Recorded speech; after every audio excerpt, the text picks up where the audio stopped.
মা টুকি, এই পায়েসগুলো বনে সবার বাড়িতে দিয়ে আয়, আর সবাইকে বলবি আমাদের ছাগলের ছানা হয়েছে। আচ্ছা ঠিক আছে মা।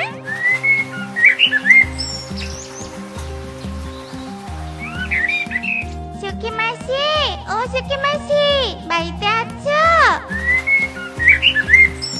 দেখো, আমি তোমাদের জন্য পায়েস নিয়ে এসেছি। ও মা, তাই নাকি? তা হঠাৎ আমাকে পায়েস দিতে আসলে যে? কোনো খুশির খবর আছে নাকি? হ্যাঁ সুখী মাসি, আমাদের ছাগলের আজকে নতুন ছানা হয়েছে, তাই মা পায়েস বানিয়ে বনের সবাইকে মিষ্টি মুখ করাতে বলেছে। ও আচ্ছা, তাই নাকি? এটা তো খুব ভালো খুশির খবর। তোদের ছাগলের ছানাকে একসময় দেখতে যাব। হ্যাঁ মাসি, এসো।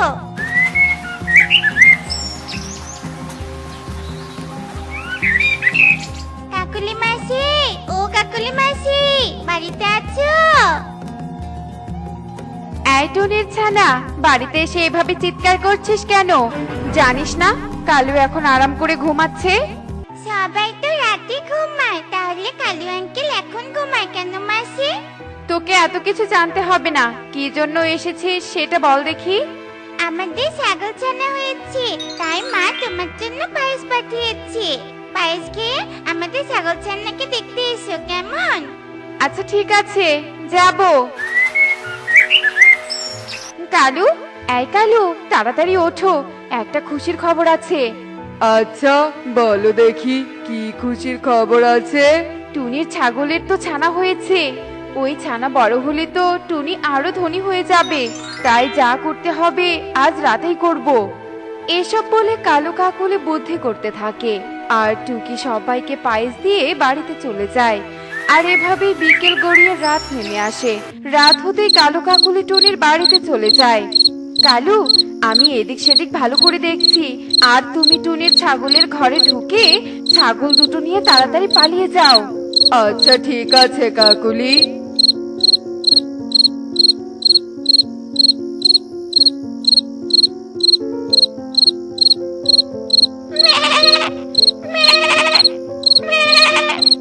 এই ছানাটা তো দেখছি আমাদের ধরিয়ে দিবে। কাকুলি, তুমি ছাগলটাকে ভালো করে বেঁধে রাখো, কাল সকালে ওকে বিক্রি করে দিব, আর ছানাটাকে নদীতে ভাসিয়ে দিয়ে আসি। তা না হলে ছানার জন্য সব শেষ হয়ে যাবে। হ্যাঁ, সেটাই করতে হবে। এরপর কালু ছাগলের মুখ বেঁধে নিয়ে নদীর পাড়ে চলে যায়, আর ছানাটাকে নদীতে ভাসিয়ে দিয়ে তাড়াতাড়ি বাড়িতে চলে আসে। আর এভাবেই সেই রাত কেটে সকাল হয়ে আসে। এই কালু, দেখো সর্বনাশ হয়ে গেছে, ছাগলটা তো রশি ছিঁড়ে পালিয়ে গেছে। কি বলছো এসব? তুমি কিভাবে বেঁধে রেখেছিলে যে এত সহজে ছাগল রশি ছিঁড়ে পালিয়ে গেল? চিন্তা করো না, আজ রাতে আবার ছাগলটাকে চুরি করে নিয়ে আসবো, আর তারপর ভালো করে বেঁধে রাখবো।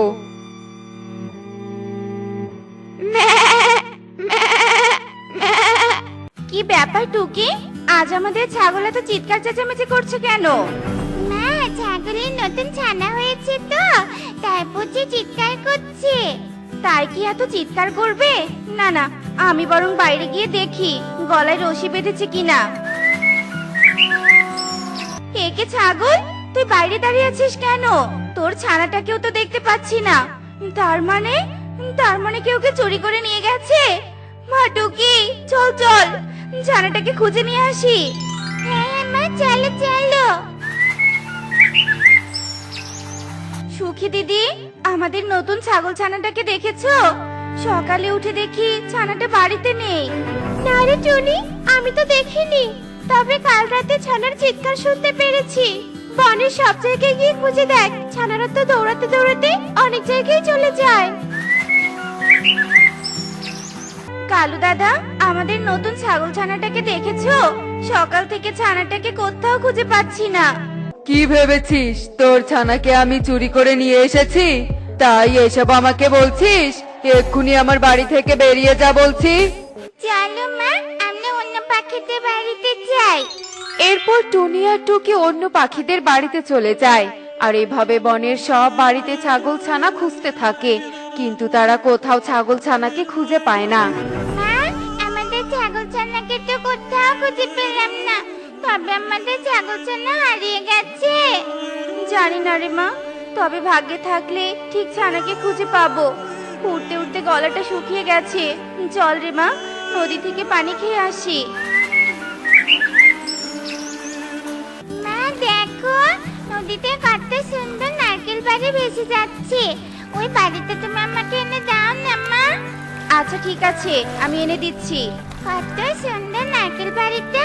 চলো মা, আমরা এই ভিতরে গিয়ে দেখি কি আছে। কিছু না থাকলে এই বাড়িটা আমরা নিয়ে যাব, আর আমাদের ছাগলটাকে এখানে রাখবো। আচ্ছা ঠিক আছে, চল। মা দেখো, এখানে আমাদের ছাগলছানা ঘুমিয়ে আছে। এ কি করে সম্ভব? ছাগল ছানা, এখানে কি করে এসেছিস সোনা? আর এত সুন্দর করে বাড়িটা এবার কে বানিয়েছে? ঘরের বাহিরে এসো পাখি, আমি সবকিছু বলছি।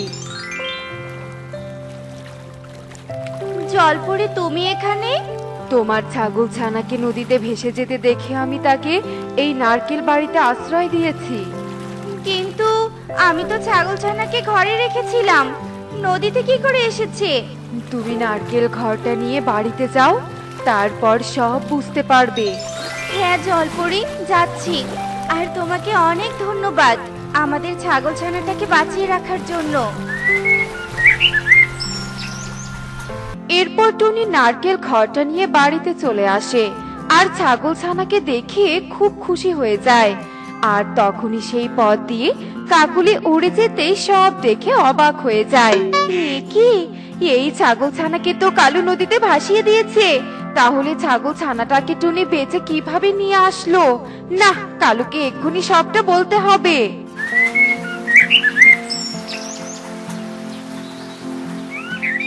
কি বলছো এসব? এ কি করে সম্ভব? আমি তো নিজের হাতে ছাগল ছানাটিকে নদীতে ভাসিয়ে দিয়েছি, তাহলে বেঁচে থাকবে কি করে? তুমি বুঝি ভুল দেখেছো? আমি ভুল দেখিনি কালু। বিশ্বাস না হলে টুনির বাড়িতে চলো, তাহলেই সব বুঝতে পারবে। কিরে টুনি, তুই তো ওর ছাগল ছানাটিকে নাকি ফিরে পেয়েছিস? হ্যাঁ কালু দাদা, পেয়েছি।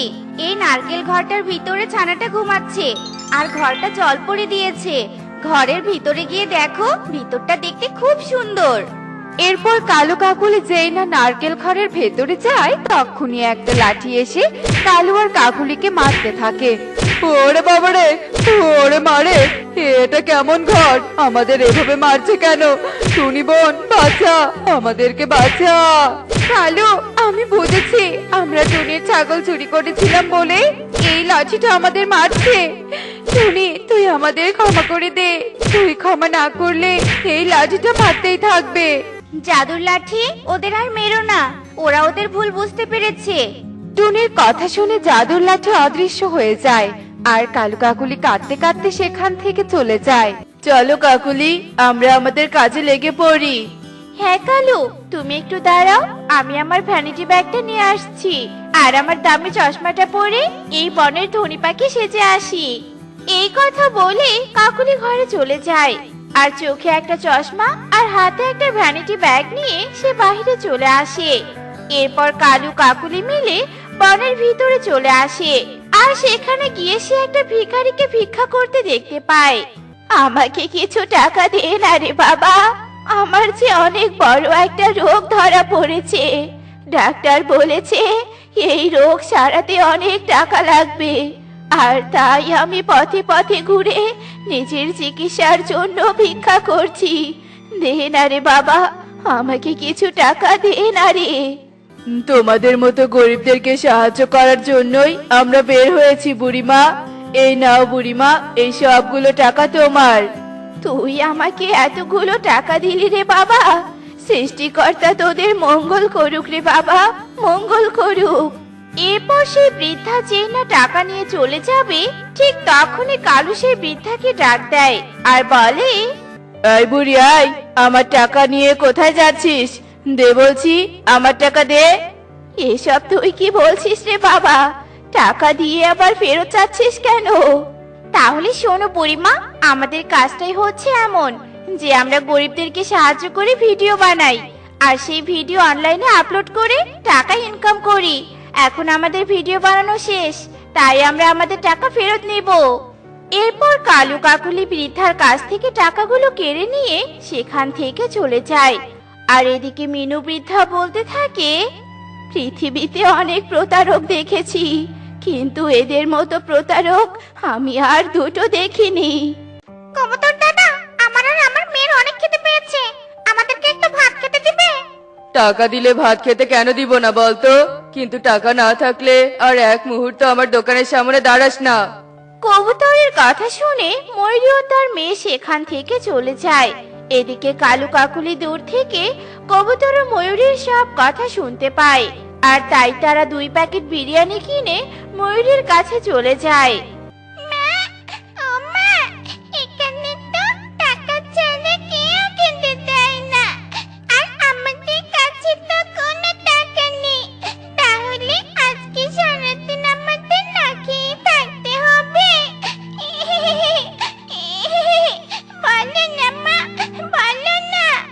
নারে মা, তোকে না খেয়ে থাকতে হবে না, এই যে আমরা তোদের জন্য খাবার নিয়ে এসেছি। আয় কালু, তুমি ভিডিও করো, আজকে আমি এদেরকে খাবার দিয়ে সাহায্য করব, আর তুমি ভিডিও করবে। এরপর কাকুলি ময়ূরীর হাতে খাবারের প্যাকেট তুলে দেয়। এদিকে কালু সেটা ভিডিও করে নেয়। তোমরা কে সেটা আমি জানি না, কিন্তু তোমরা সত্যি বনের গরিব অসহায়দের গর্ব, অহংকার। তোমাদের মতো পাখিরা আছে জন্যই গরিবরা এখনো বেঁচে থাকতে পারছে। হয়েছে হয়েছে, অনেক প্রশংসা করেছিস। এখন আমাদের খাবারগুলো আমাদেরকে ফেরত দে দেখি। একই আঙ্কেল, তোমরা তো আমাদেরকে খাবারগুলো খেতে দিলে, তাহলে আবার ফেরত চাইছো কেন বলো তো? এরপর সেখানে মিনু বৃদ্ধা চলে আসে আর মৌটুসির কথা শুনে বলে, ওরা তোদের সত্যি সত্যি খাবার দেয়নি রে দিদি ভাই, ওরা আসলে আমাদের মতো গরিবদেরকে সাহায্য করার নাম করে টাকা ইনকাম করে। এদেরকে উচিত পুলিশে ধরিয়ে দেয়া। কি, তোর এত বড় সাহস? তুই আমাদেরকে পুলিশে ধরিয়ে দিতে চাস? দাঁড়া, আজ আমি তোকে মেরেই ফেলবো।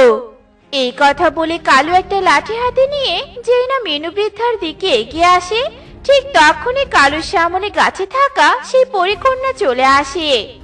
শয়তান কালু, একে তো গরিবদেরকে সাহায্য করার নাম করে অসৎ উপায়ে ইনকাম করছিস, আর তার উপর মায়ের বয়সে পাখিকে মারতে চাচ্ছিলি, এর জন্য তোদেরকে কঠিন শাস্তি পেতে হবে। এরপর পরিকন্যা কালু ও কাকুলিকে জাদু করে 2টো গাছ বানিয়ে দেয়, আর সেই গাছে ধরিয়ে দেয় অনেক রকমের খাবার। আজকে থেকে তোরা দুজনে বনের সবাইকে খাবার দিয়ে সাহায্য করবি, আর এটাই হলো তোদের মতো অসৎ উপায়ে ইনকাম করার শাস্তি।